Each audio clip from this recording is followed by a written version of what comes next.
Welcome. This is the Drupal usability meeting for February 19th, 2021. I'm Benji Fisher, currently sharing my screen, and also on the meeting are Anmol Goel, Antonia, Darius Zavertas, Gaurav Malawat, Gabor Hotzi, and Thomas Howell. Before we begin, are there any other issues that people would like to discuss today? Oh, and Emily Nouveau just joined us too. Okay, Anmol, you're the one who brought up this issue. It is 308-7535. In WYSIWYG embed modal for existing images, the alt text field should have a default value instead of placeholder text. And there's a related issue mentioned in the last comment, which is 308-4011. The source of alt text in embedded media, image media, is not clear. So, Anmol, take it away. Okay, so the reporter has suggested to use a default value in the alt text field instead of a placeholder text. So for like sighted users, he suggested specifically for the sighted user, he said it is confusing, and instead we should have a default value, and we should not have a placeholder text. And if you like scroll down to the like last few comments, the user has posted a screenshot above. Yes, before the patch and after the patch.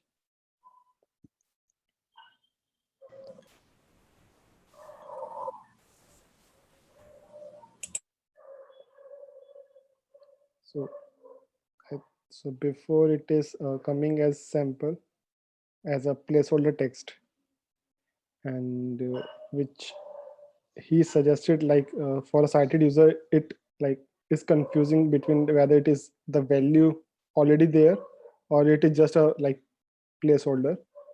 So he suggested to replace it with a default value.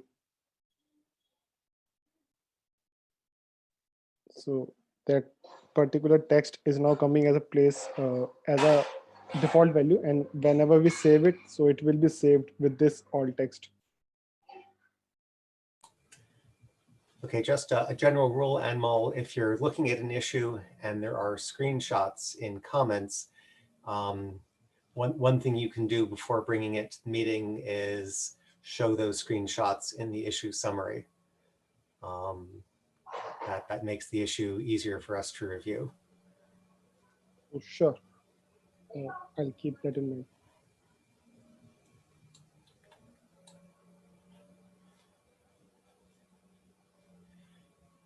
So I think the question of whether to use alt text or placeholder text has an effect on what gets stored in the database when someone embeds the media. If you have alt text and someone just accepts the default and saves, then that particular alt text is saved in the particular text field being edited. If you just have placeholder text and someone does the default, doesn't make any changes and clicks save, then nothing is saved in that particular text field, but the image will still be displayed with alt text, and the alt text will be pulled from whatever is saved on the image media, the media item. So if no one ever edits the media item, it doesn't make any difference in what gets displayed.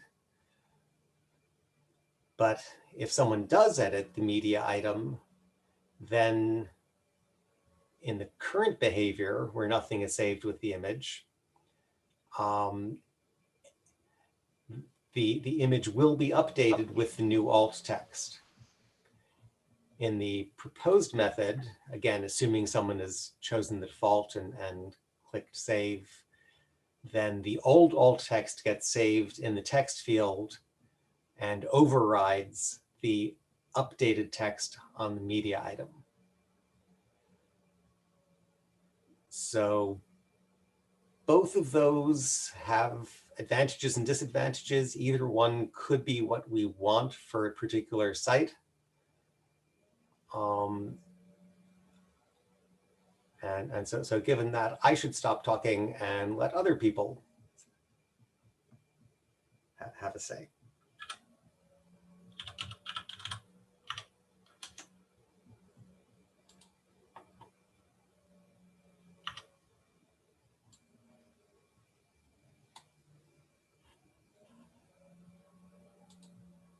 And maybe just to fill the silence, I'll point out that several people have joined us: Christina Chumias, Daffy, Gabor Hotzi, Jennifer Hodgson, Laurie Escola. So we have quite a few people here. Doesn't anyone have anything to say about this?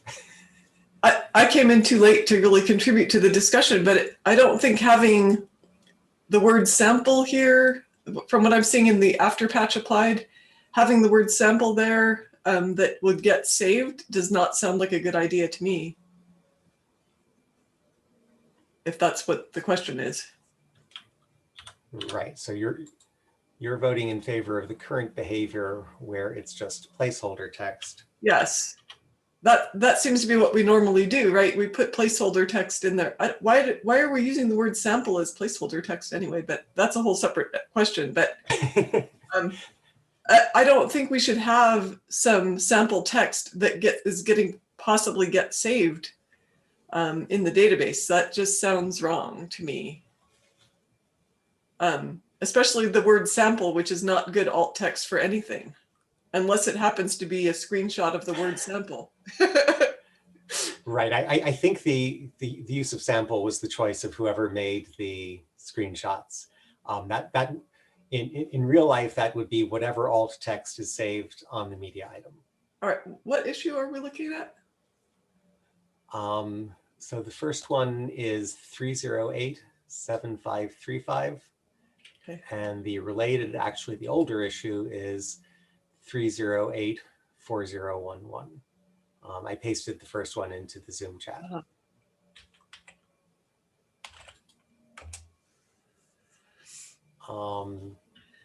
So I'm glad to see a lot of people on the meeting tonight, which means that we have a lot of different viewpoints. We have backend developers, we have designers, we have front-end developers, we have content editors.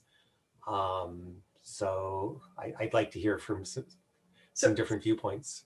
So this issue says that during assistive tech walkthroughs, we discover that it is cognitively confusing to sighted users and also confusing to screen reader users that the alt text is placed into the field in a way that makes it appear to be merely placeholder text. So it isn't, maybe it isn't placeholder text. So I missed the first part of the discussion, but it sounds like what's appearing there where that word sample is actually the alt text that came from somewhere else? Yes, I believe it actually is placeholder text. I believe. Well, it says that the alt text, it's very confusing that the alt text is placed into the field in a way that makes it appear to be merely placeholder text. Yeah, from the issue, I'm getting the impression that the alt text is supposed to be populated from somewhere else. Right. I believe that's what's happening currently. Okay. Okay, so the only thing we can see in the patch is that, oh, I see. So it's either taking the, in the patch, if you look at the first hunk of the patch file, the default value for that field is either whatever the value was before, or it's the alt text from the media object. Right, and then the next hunk is that it's deleting the placeholder text. So it's a very simple Right. patch. If you look at the last comment on this issue, there's a link to the related issue, which is actually older. And let me read the description here. When an author embeds image media in the WYSIWYG editor, they can choose to 1, accept the default text alternative previously stored with the media entity, or 2, override the alt text with an instance-specific alt text. Okay. If they So in that case, it seems like the UI is just wrong, right? Because you have 3 choices, right? You can leave it empty, in which case, presumably when the embedded image is displayed, you're going to get the alt text from the original image. You can override it by putting something in there. But if you save it, that's not clear from the UI. So I guess there's 2 choices. You can override it, or you can have it just do whatever's on the image, so that if the image is updated, you would get the updated text. But the UI doesn't make that clear. The UI doesn't tell you that, or does it? Did it have that in the? Well, the screenshots show there is a slight difference. This is what placeholder text looks like. Okay. And this is what default text looks like. Right. Placeholder text is slightly fainter. I understand that. All I'm telling you is that when you go to edit this media object, it doesn't tell you that if you leave this blank, you're going to get the alt text that's stored on the image. It's not making, there's nothing in this UI that says that.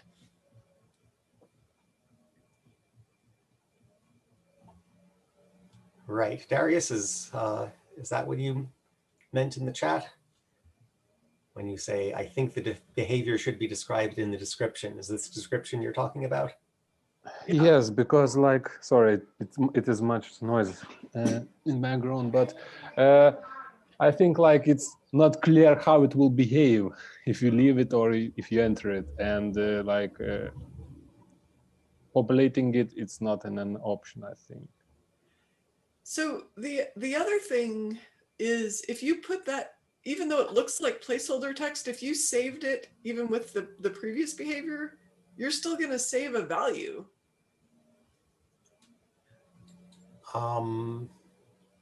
I don't think that's correct. If you look at the older issue, if they accept the default text, this isn't explicitly recording. Nothing is stored in the editor markup. Okay. What I'm confused by is, why wouldn't the desired behavior be to simply detect if it's an override or not, and just show a label that said overridden or not overridden, some variation on that? Yeah, I think you probably want to explicitly check that you want override, because if you don't know that you're doing that, sorry, then you won't get any updates to the media that are meant to push updates to the alternative text. Right. Being explicit would make sense. Yeah, but the patch, all the patch is doing is changing it from being placeholder text to not being placeholder text, right? That's right. So that's still not clear. That's not good UI. It's not telling us what's happening. Yeah, I agree. I don't think that that's a good solution. Okay, so we have the usual competition. I have a question. What if the field name on this little dialogue we're looking at, instead of just saying alternate text, said alternate text override? That's an interesting option.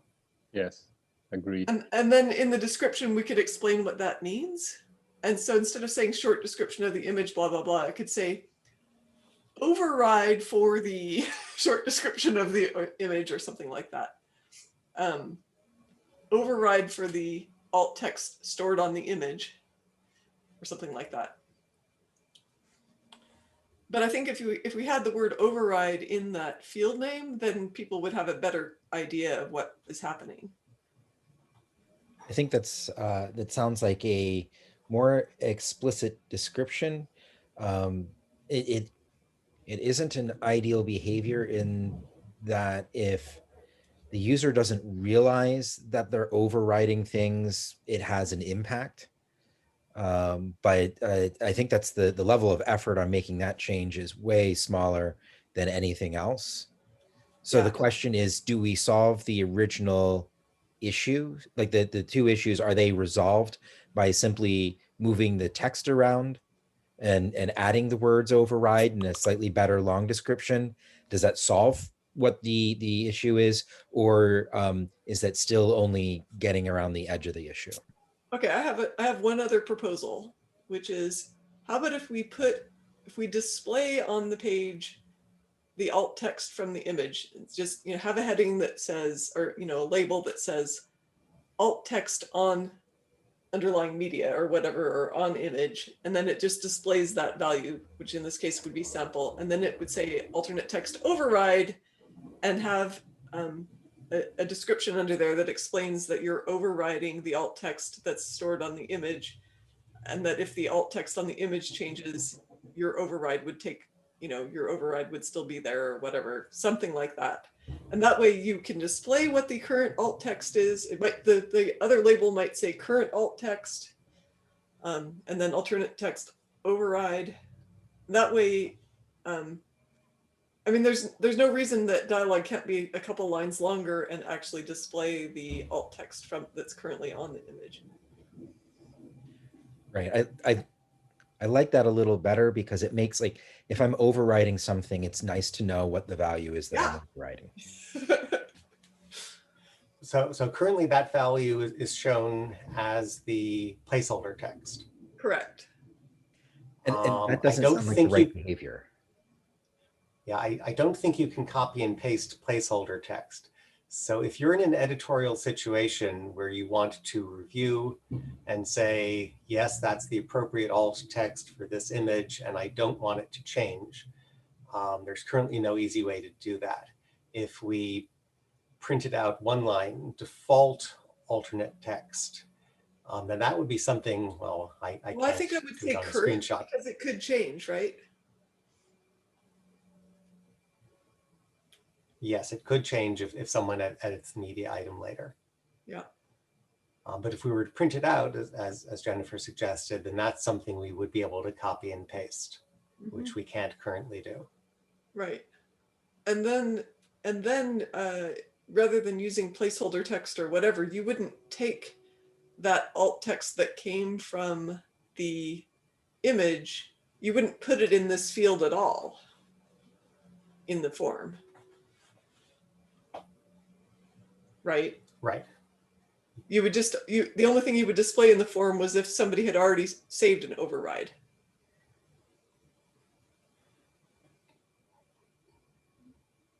Right. I mean, if you're editing an existing media item and somebody had already saved an alt text override in here, you would display that value, of course, but it wouldn't be a placeholder.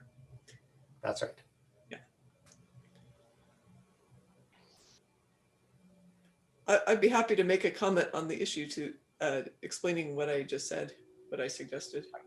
How would we choose to stop overriding and return to the default text on the media item? Delete that alt text override field value. Yes.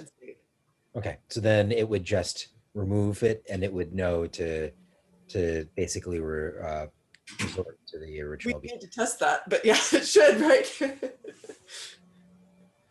I'm pretty sure that's the way it works. Yeah. So the question is, that's adding a lot to the form. Is it worth that extra information to have to be more explicit? We've already got two. Or should we go with one of the simpler options, like just adding override to the label, alternate text override rather than alternate text? Well, I'm not sure who it was that said, but I think it's good to show what you're overriding.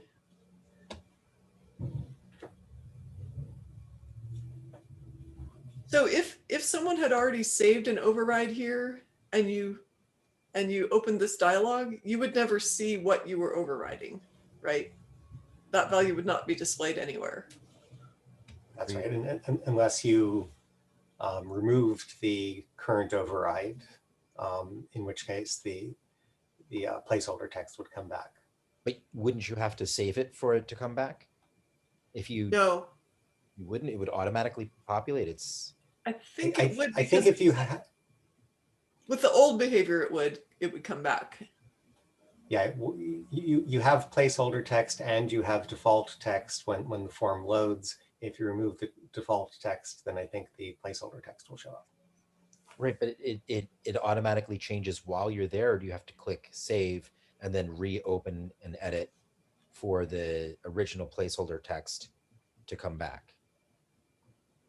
The placeholder is part of the form. I believe if you have placeholder text in a form in a browser, and you start typing and then delete it, the placeholder text does come back. No, that's not what I'm saying. Behavior is, I've already edited and saved this with new text. I now come back in to edit it a second time because I want to see, do I want to return to, I fixed the alt text that's actually on the media item. Mm-hmm. And I want to use the default text from the media item moving forward. How do I know what's on that media item if I've entered text in here and saved this?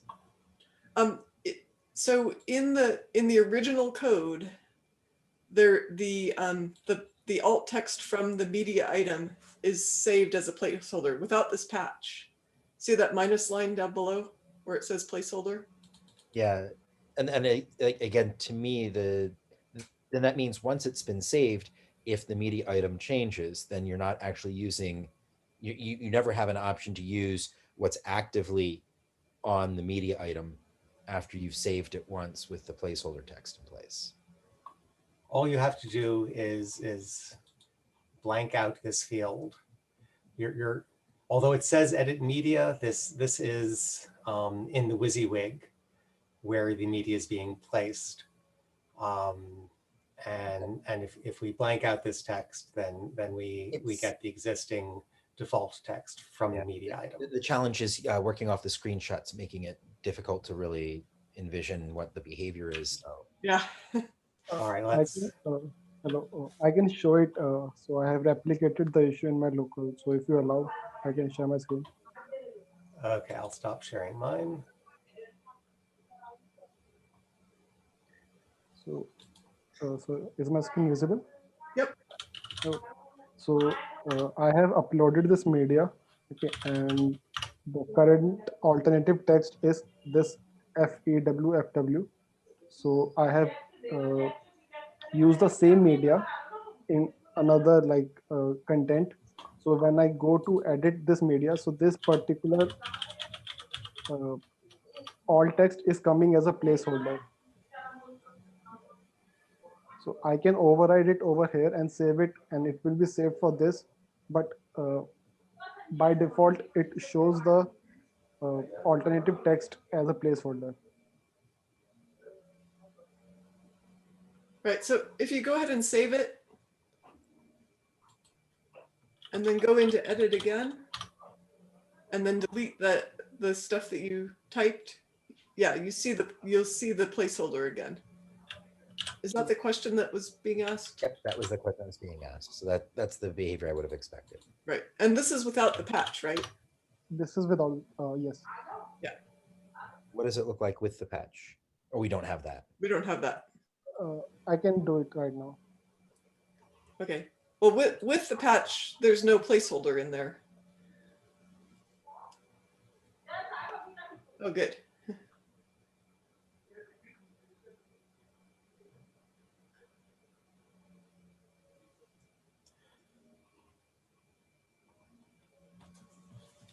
So one other point I'd like to make, and I put this as a comment on the second issue shortly before the meeting. This is something that can be changed in contrib. So if there's a site where we want to encourage people to have alt text on every image that will not change later, then it's fairly easy for contrib module to alter this form, add a different submit callback, and have plain default text entered rather than whatever core provides. Okay, so this is with the patch now. It's got the alt text that you stored on the image there, and if you delete it, there's nothing in the field, right? Yes. And you can save that, and it comes back. Yes. That's kind of annoying too. If you delete it and save it, it comes back.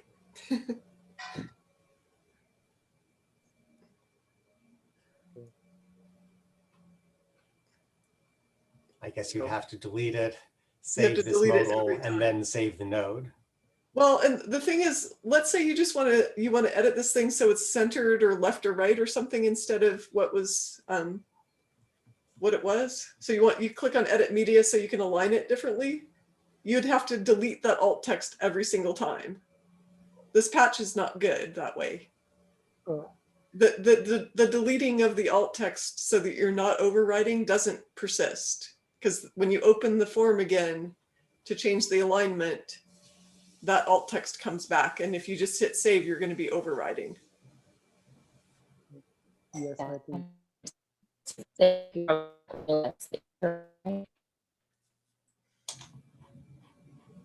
Is that Emily trying to talk? I'm try again. Oh, sorry. I was just agreeing that if you hit save, you probably don't realize that you're overriding.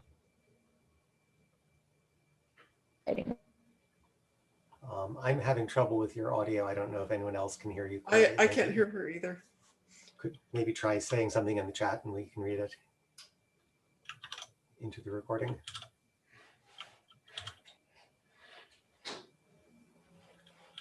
I think Emily was saying that she agrees with what Jennifer's been saying. Okay, I'd like to move on. We're about halfway through the hour. Jennifer, would you like to share your screen? Yeah. Hold on. Share screen.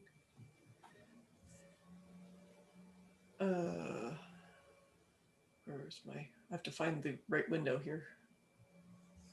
Hold on.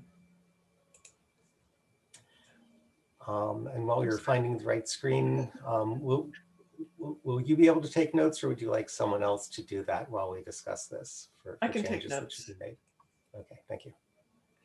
Okay. I think I've got the right screen Yes. on. Okay. So the question that I wanted to talk about was I am working on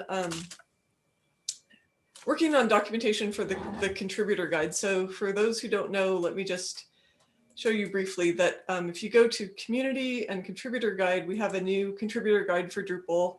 That's Jennifer, could you increase the font size a bit? Yes. Zoom in. Thanks. Yeah. So anyway, we have a new, is that good enough? Yes. Yeah. Okay. So if you go to the, in the top menu of Drupal.org, if you go to community and then contributor guide, you get to this page here, which is just sort of the landing page. And it allows you to find contributor tasks, roles, and you can browse by skill and it leads you to the things. I don't want to go through all that completely, but one of the parts of the contributor guide is we have a guide to different areas that people can contribute to, such as accessibility, event planning, mentoring, support, and all that stuff. And one of the pages is contribute to usability. I put this together a couple days ago, and I asked in the channel about what we ought to put on this page, and someone pointed me to this page for the Drupal 8 User Experience Initiative, which is at, well, if it's kind of hard to find, but it's at drupal.org/community initiatives. Anyway, I can, the page is drupal.org/community-initiatives/Drupal-8-user-experience. So that is the Drupal 8 user experience community initiative page. I- So I can tell you how to navigate there if you want, but go on. go ahead. Yeah. From the community menu, Yeah. go to the bottom option, Oh, core development. Okay. and that option was moved there at my suggestion a couple of months ago, I think. Okay, Yes, and then click on community initiatives. And of course the breadcrumbs change, which is also a problem. And then somewhere in here, there's the Drupal 8 user experience, which of course we're on Drupal 9 now and Drupal 10 is coming. And so anyway, I edited this page recently to make it say Drupal 8, 9 and beyond. That's this edit of from yesterday or the day before. And also it was still talking about IRC. So I changed it to say that we're on Slack. But what we need to do is decide whether this page is at all useful and which parts of this are still being done. So my first question, the title. Yeah, my first question is the title. Maybe we should just change it to Drupal user experience. Shorter is better. Come on. Read. Okay. User experience. If no one, just user experience. Okay. I guess something that is not reflected there is we have quite a bit of focus on core. Yeah. So I'm wondering if that's something we should mention instead of, because Drupal 8, I guess, is trying to make that point. But do we focus on core right now because those are the problems being brought to us? Historically, like a year or two ago, I seem to recall we did quite a lot of stuff with the web form module and some other stuff. Yep. So I don't know if we need to focus on core if that's just a current state. Yeah. Yeah, maybe that's something that we should then change the user experience and maybe be explicit that we, it's about core, but also about the broader ecosystem. Yeah. Agreed. Yeah. Okay. Well, we can, this page can be edited by anybody. My goal for today would be to go through these different initiatives that are listed down below and see if any of them are still happening, if they've been completed, or what's going on. We can work on the heading and things later. That's kind of a nitpicky thing that I don't think we're going to kind of solve in one meeting. So if you don't mind, if we could move on, I guess one question is the issue tag is currently D8UX for this initiative. I don't know, I haven't looked at the issues to see if they're actually related to the initiatives on this page, but that's something that we could look at a later date as well.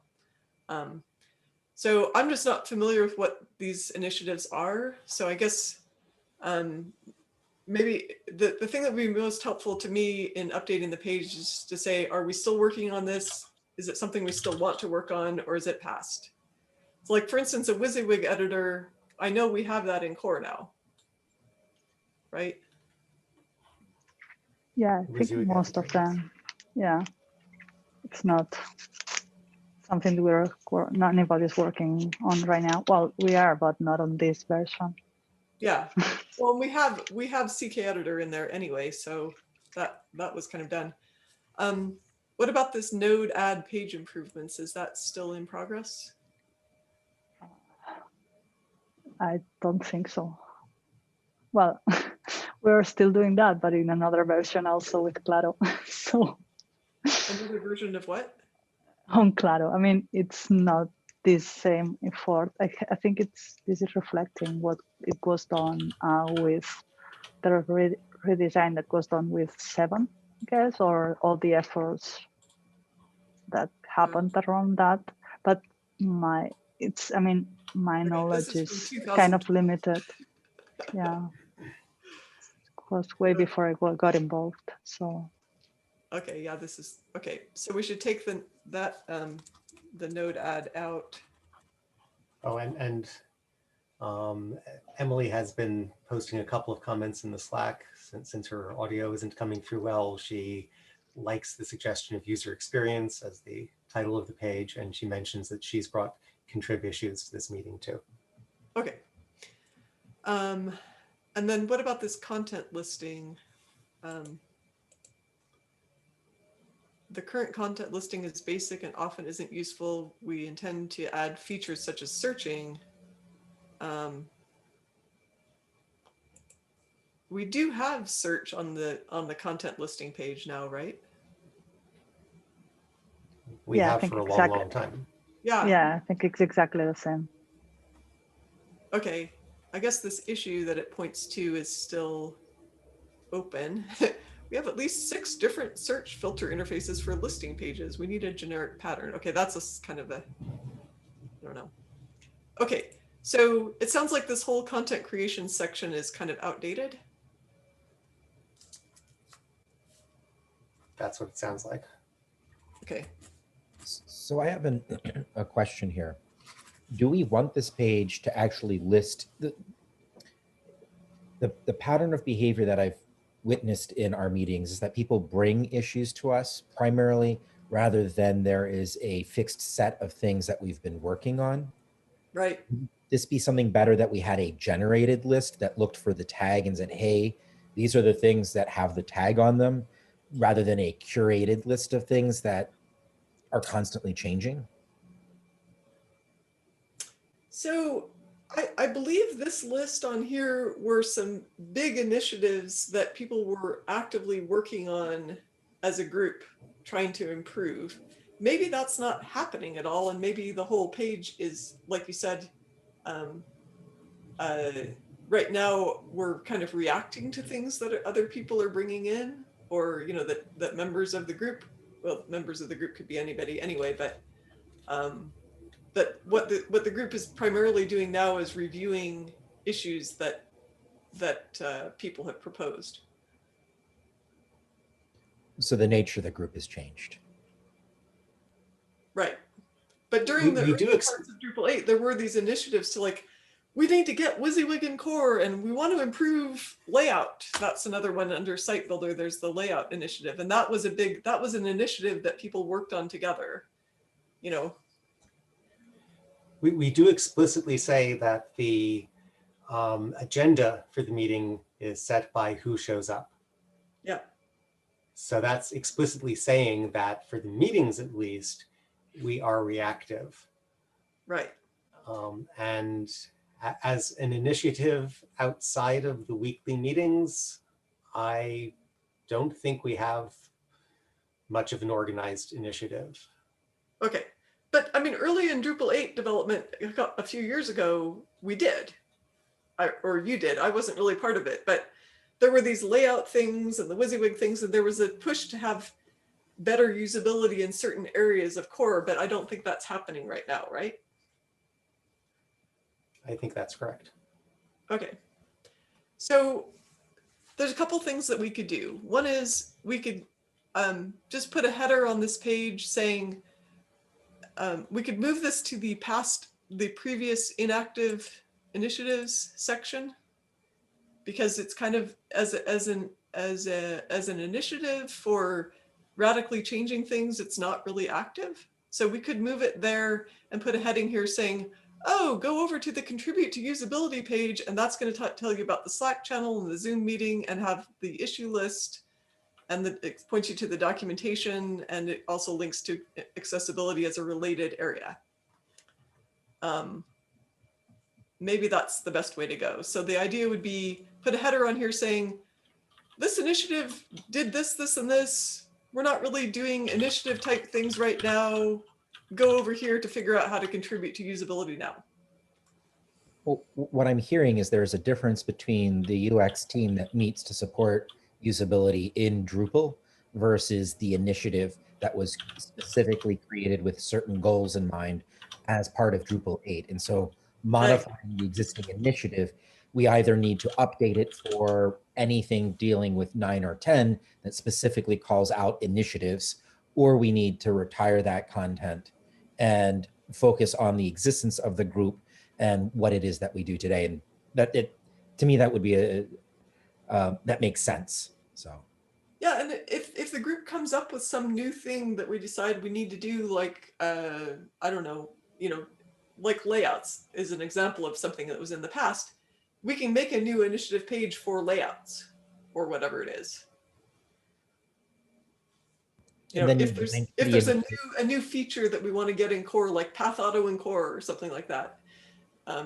more we can- targeted initiatives rather than kind of global initiatives. Right. Does that make sense? I think so. There's some reluctance to admit that we're not doing as much as was done before. We're doing different things. I'm sorry, I lost a few parts of the conversation, but I'm not sure up to which part this group or the usability group is actually an initiative, or it's more like a group, a working group or something like that. Right. Not sure if I'm just messing too much things around, but it just, I really don't know how it's this usually organized.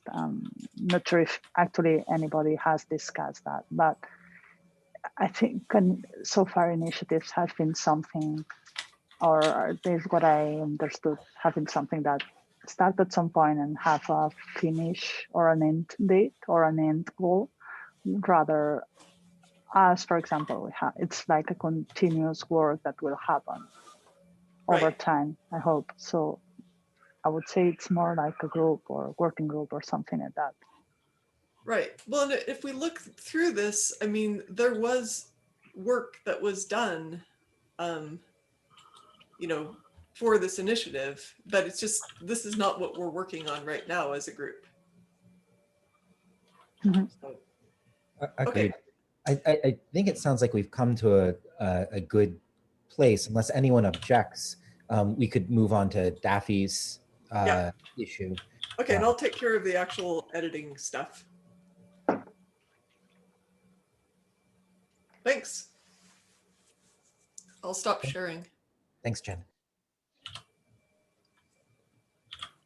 All right, Daffy, you mentioned an issue you'd like to discuss. Can you share your screen and talk about it?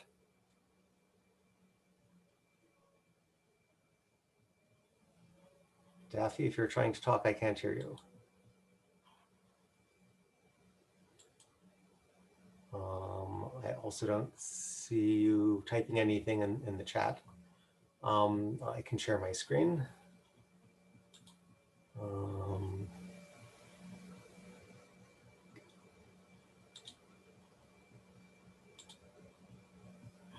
So this is issue 540008.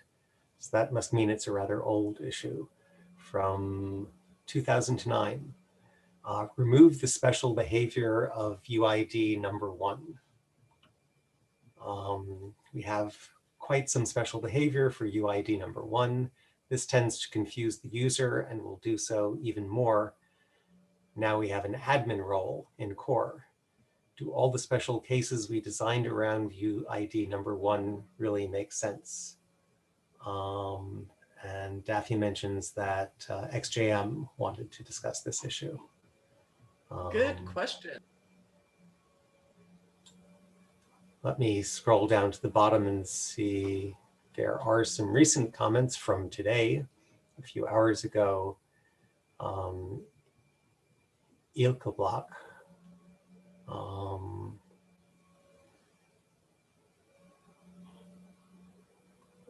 So it was a few days ago marked as RTBC. And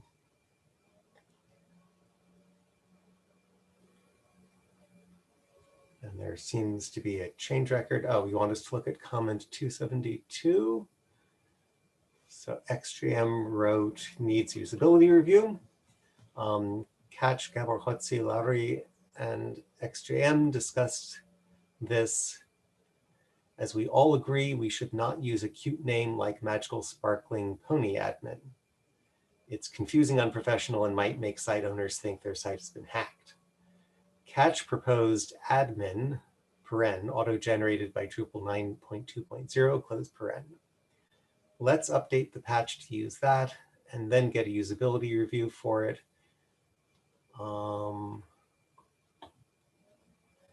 Okay. So it's a little hard to review. I wonder if the issue summary has been updated recently. It's rather long. Maybe I can. Proposed resolution. Please go. So I think the aspect that wanted to be reviewed was that there's a role that gets generated automatically in some scenarios to users, and the role name is the main form of communicating that that role has been generated, and the role name needs to be something that itself explains itself pretty well. Like it was automatically generated by Drupal, so they don't necessarily have a concern that it would be created by someone hacking the site or something else. And basically the group of people who worked on this issue proposed the magical pony role because it would be sort of unique and they would be able to check. It would be unique to this issue. So it would be discoverable in that sense. But as the committers thought that the explanation that it's auto-generated by a certain version of Drupal would be sufficient for that.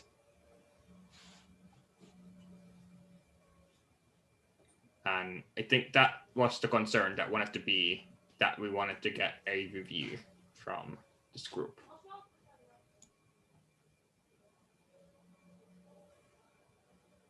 So basically it's a wordsmithing request. What should be the name of this admin role? And is this currently the role that's simply administrator? Or is it a different role? It's a different role because of so this is basically the UI. This is to replace the UID one.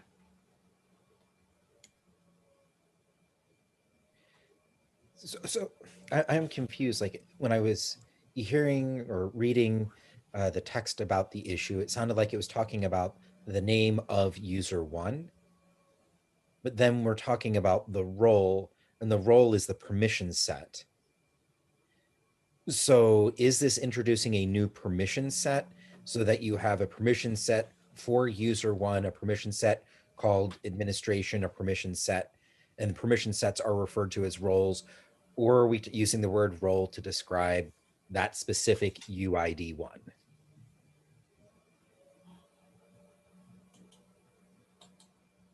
And a lot of like the actual issue itself is all about like UID shouldn't be here and changing the nature of that specific user so that there is no user with special roles.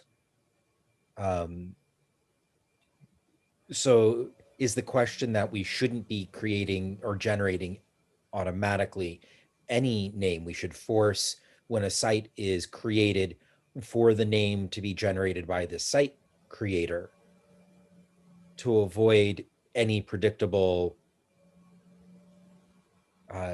name. Like it's really confusing to me why you would get rid of UID 1 and not account for where do those permissions sit and why would you even have a named person in that role? So there's a very specific set of rules, and it is much of an edge case when the role gets configured. So if the site does not have an admin role configured, but it does have a role named administrator. So I think that means that there's no admin role in the sense that it would have all of the permissions enabled. The update hook on the patch creates a new role with a name and ID, which is something that is unique to this issue so that they will land on the issue and see that it was added by it. That was the thinking. But most of the sites supposedly will not have this new role. So if there is, for example, an admin role and it is assigned to the user 1, they won't do anything on this patch. And there are, you can see in the proposed resolution the different scenarios that they are accounting for. And if none of those conditions would be met, then they would have to create the role. Got it. Okay, so this is a last resort. It says it there pretty boldly. Yep.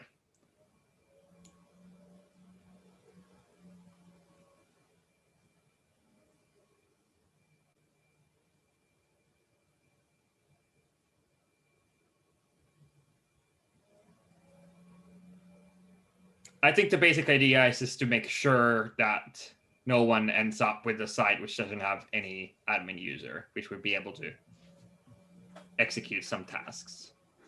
Right. And Daffy writes in the chat, the problem is when there is an administrator that has no super user status, and we need to create a new role with another name, which name should we use?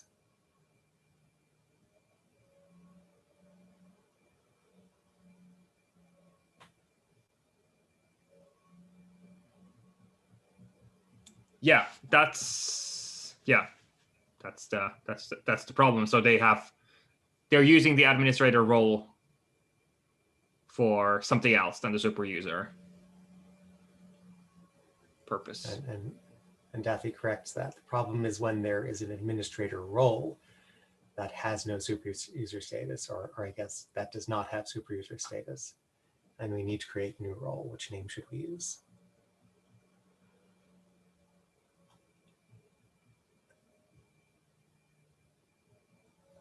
And is the proposed resolution up to date so that the label in the current patch would be administrator role post update? That's not at least. Oh, so has it changed since the proposal from the committers? Maybe Daffy would know. He says that is correct. So that he says the issue summary is up to date, that currently it's administrator role post update. I guess in earlier patches, that was the sparkling ponies thing. Look at the change record.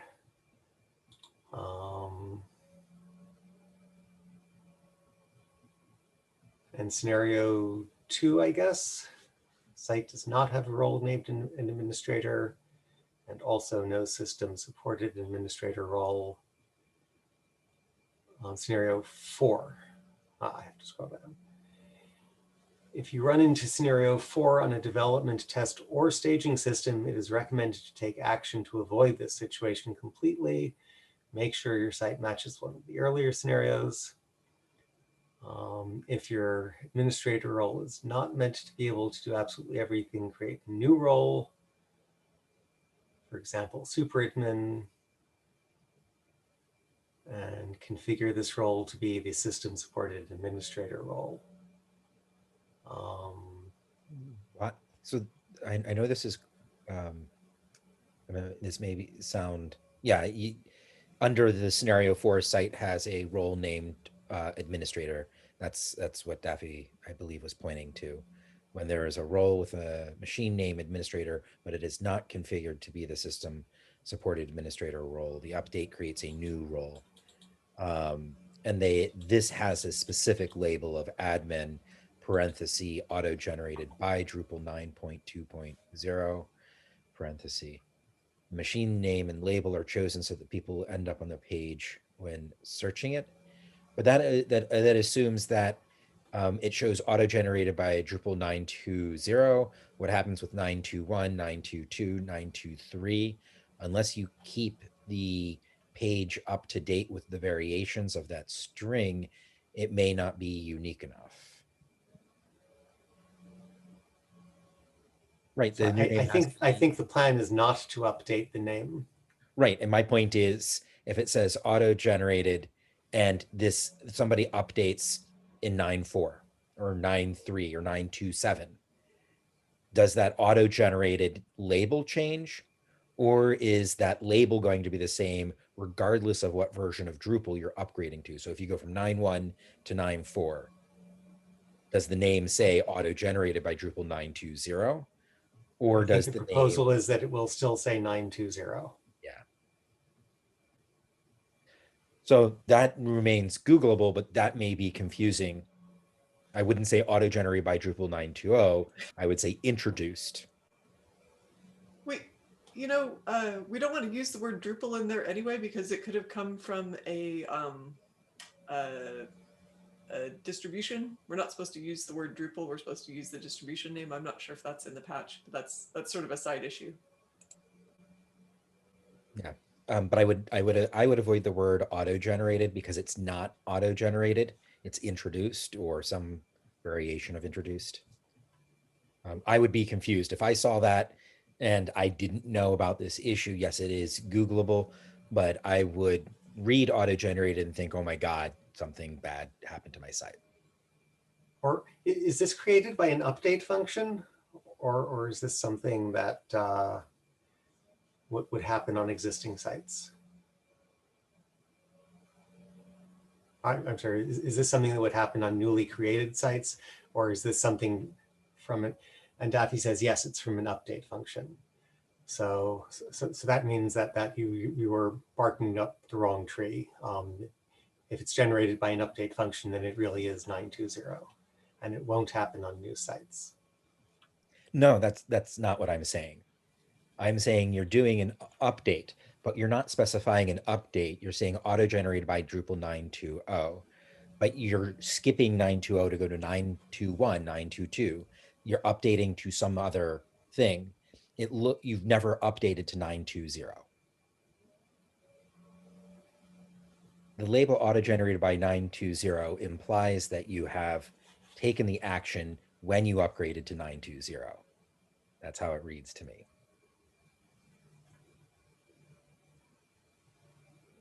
And Daffy writes, the problem is only when there is an administrator role without super user status, and we need to create another role. Right. We have reached the hour. People are dropping off. I think perhaps we should pick up this discussion next time. I think it's a complicated issue, and we're sort of floundering in our discussion. I just wanted to also say that I'm adding a comment to the issue that we discussed earlier at the beginning of the meeting right now, kind of explaining what we're doing. Thank you. Okay, so Daffy, see you next week when you have your microphone with you. And thank you all for coming. And thanks for those who were able to stay on a little past the scheduled hour. And we'll talk about this more next week. All right, thank you. Bye. Have a good weekend. Bye. Bye.